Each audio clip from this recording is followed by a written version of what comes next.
नमस्कार दोस्तों, मैं अनुनय अवस्थी स्वागत करता हूं आप सभी का हमारे चैनल एक नज़र दोबारा में।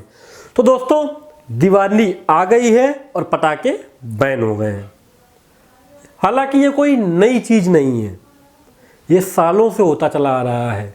जब दिवाली आती है तो पटाखे बैन होते हैं, जब करवा चौथ आता है तो वो रूढ़िवादी और अंधविश्वासी त्यौहार होता है, और जब होली आती है तो पानी का ख्याल आता है, और जब मकर संक्रांति आती है तो पक्षियों की चिंता होती है कि पक्षी कट जाएंगे पतंग उड़ाने से।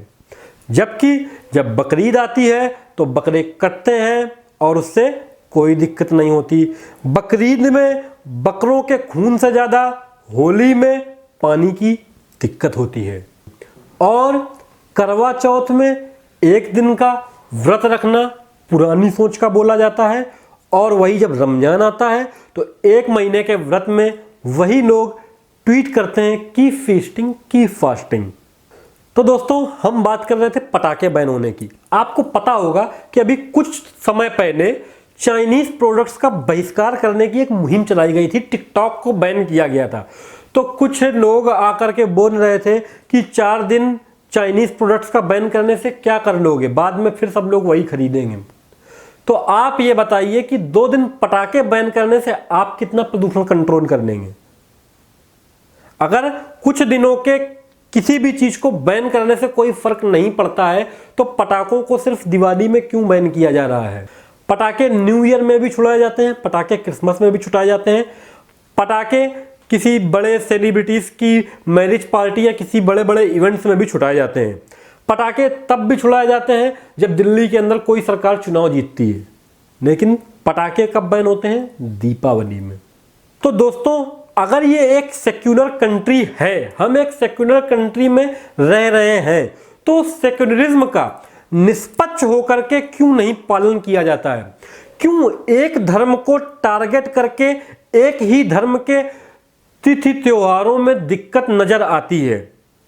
अगर आपने पटाखों को बैन करने की मुहिम चलाने की जगह जो गरीब लोग दिए बना करके बेचते हैं, लोकल फॉर वोकल, जो कि मोदी जी ने आकर के बोला भी था कि लोकल फॉर वोकल को सपोर्ट करेंगे, तो अगर आप लोकल फॉर वोकल के लिए उस चीज को प्रमोट करते कि आप गरीब लोगों से चीजें खरीदिए, हैंडमेड झालर्स खरीदिए, तो शायद उस चीज से हमारे देश की इकोनॉमी को भी फर्क पड़ता और लोग आपकी बात को समझते भी।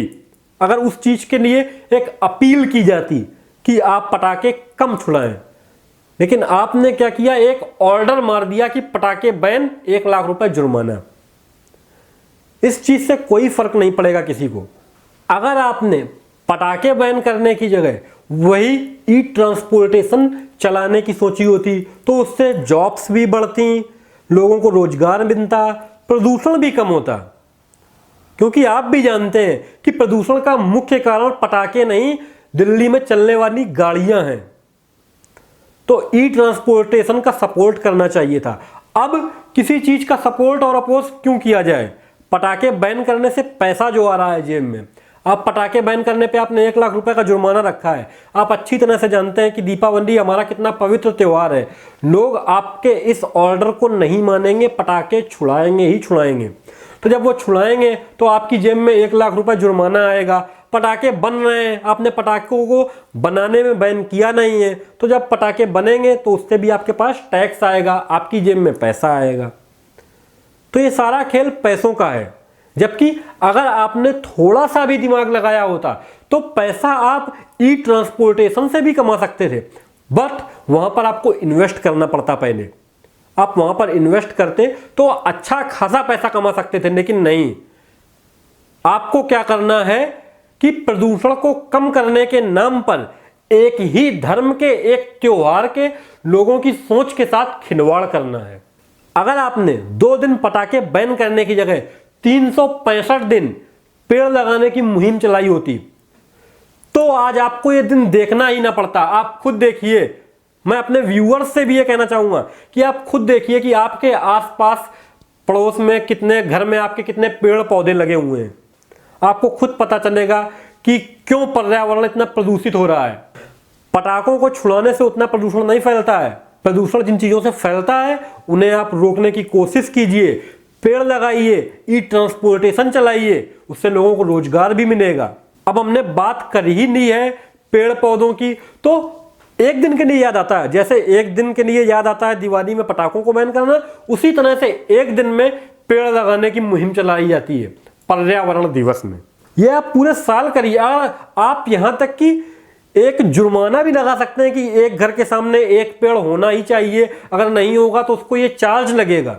इस पर हमें खुशी होती कि आपने एक नई मुहिम चलाई जो कि अच्छी थी, जो कि किसी भी त्योहार पे किसी भी धर्म के लोगों के साथ खिलवाड़ नहीं था, उनकी सोच के साथ खिलवाड़ नहीं था। तो दोस्तों, अगर आपको ये वीडियो पसंद आई हो तो वीडियो को लाइक करें, चैनल को सब्सक्राइब करें। धन्यवाद।